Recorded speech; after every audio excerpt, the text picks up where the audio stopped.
Um capitão da aeronáutica reformado disse à Comissão da Verdade que o corpo de Stuart Angel, filho da estilista Zuzu Angel, foi enterrado na base aérea de Santa Cruz, no Rio de Janeiro. Em depoimento à Comissão Nacional da Verdade, tomado em Salvador, o capitão da aeronáutica Álvaro Moreira de Oliveira Filho disse que o corpo do ex-dirigente do MR-8, Stuart Angel Jones, teria sido enterrado na cabeceira da pista da base aérea de Santa Cruz. De acordo com Álvaro, que gravou um vídeo para a comissão, o destino do corpo de Stuart foi revelado pelo sargento José do Nascimento Cabral, já falecido.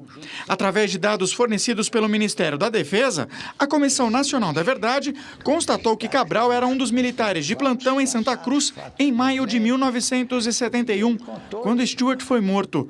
Porém, ainda não obteve uma prova da localização do corpo. Ayrton.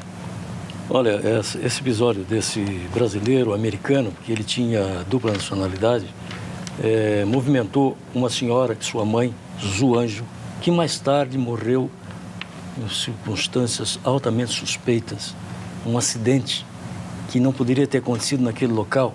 Ou seja, todos nós acreditamos que ela foi assassinada pelos mesmos responsáveis pela morte de seu filho. Por quê? Porque Zuzu Angel, ela acionou céus e terras para levantar o paradeiro do filho. Ela tinha contato privilegiado com os americanos, porque o seu filho tinha cidadania americana também. E ela teve com Kissinger, teve com pessoas de projeção. Isso incomodou a ditadura brasileira, de tal forma que ela acabou morrendo.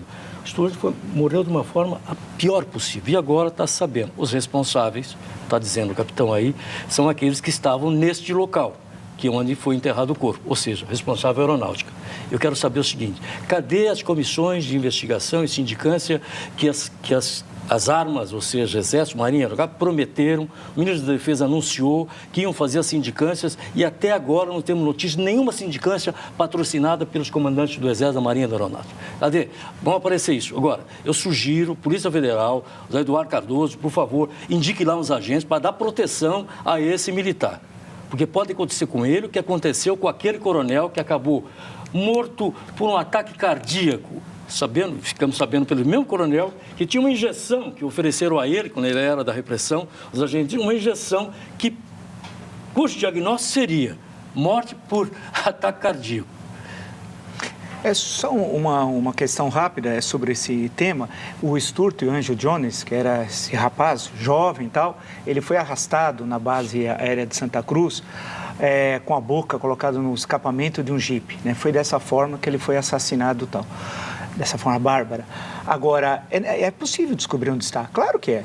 Faça um levantamento da área. Hoje nós temos tanta parafernália eletrônica para descobrir, porque esse foi um dos bárbaros crimes que ocorreu no período e que ficou impune. Então, isso é uma questão. E o papel da Zuzu Angel, como bem destacou o Ayrton, inclusive quando o Kissinger até visitou o Brasil, ela passou pela barreira, levou um livro do Hélio Silva, eu me lembro, de um historiador, em que estava registrado a forma como foi assassinado o filho dela e tal. Então, isso não pode ficar impune. Isso, e cabe ao governo, e eu não sei como os governos passa partido, passa governo, não consegue enfrentar seriamente essa questão.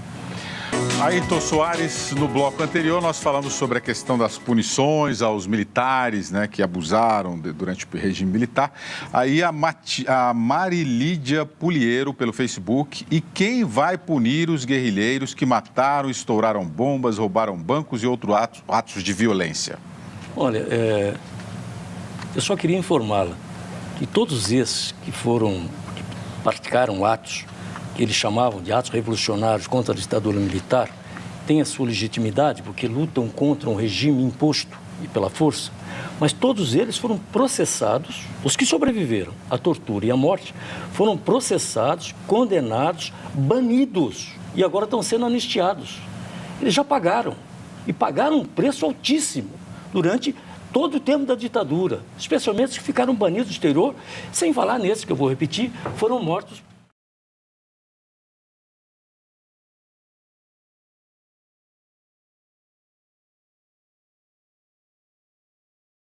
Praticaram esses crimes. E é por isso que a Comissão da Verdade levanta os nomes, apurar quem foram os que cometeram esses crimes, para responsabilizá-los, se a lei comportar que sejam responsabilizados. Concorda, Vila? São duas coisas diferentes. Nada justifica que o Estado possa prender arbitrariamente uma pessoa, torturar, matar, desaparecer, nada justifica. Mesmo uma situação como nós vivíamos no final dos anos 60 e início dos anos 70. Não se dá direito a qualquer funcionário de Estado a fazer isso, cometer esses crimes. Isso não significa, por exemplo, na minha leitura do período, que eu concorde com a ação dos grupos ultramários. Politicamente, eu acho que aquilo foi um verdadeiro desastre, inclusive alimentou a ação repressiva. Mas isso é uma coisa. Outra coisa é que isso não justifica assassinatos como desse tipo. Eu acho que nós temos de enfrentar essa questão. E devemos fazer isso, deveríamos ter feito desde 1985. E nós passamos o governo Sarney, Collor, Itamar, Fernando Henrique, Lula e Dilma. E olha o tempo. E até hoje não tivemos a coragem de discutir essas questões, inclusive o que a telespectadora levantou, e discutir publicamente essas questões e resolver essas contas com o passado, inclusive para poder ter condições de construir uma sólida democracia.